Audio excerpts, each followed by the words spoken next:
Arktik və Antarktik iqlim qurşaqlarının yayıldığı ərazilər üçün ümumi əlamətlər. Bildiyimiz kimi Arktik əsasən şimal buzlu okean üzərini, Antarktik iqlim qurşağı isə əsasən Antarktida materiki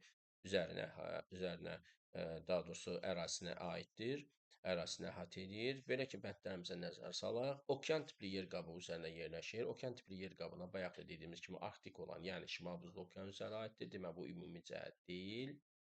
Qar xətti okean səviyyəsindədir. Bəli, qütb enliklərində qar xətti dəniz səviyyəsinə qədər, yəni okean səviyyəsinə qədər düşür. Bu doğru bənddir. Havanın nisbi və mütləq rütubətliyi çox aşağıdır. Havanın mütləq rütubətliyi ola bilər, amma havanın nisbi rütubətliyi çox aşağı olmayacaq. Çünki o ərazilər ifrat rütubətli ərazilərə aiddir və bu yanlış bənd olacaq.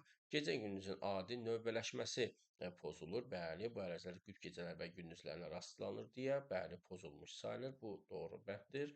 Buxarlama qabiliyyəti ilə buxarlama arasında fərq azdır. Bəli, bu ərazidə havanın orta temperaturu çox aşağı olması həm buxarlama qabiliyyətini, həm də buxarlamanın hər ikisini daha aşağıya, yəni hər ikisi arasında fərqin az olmasına gətirib çıxarır. Bu doğru bənd olur. Və bizim doğru bəndimiz burada 2, 4, 5-dir. 6-ya da nəzər salaq. Aşağı temperatur və alçaq atmosfer təzyiqi səciyyəvidir.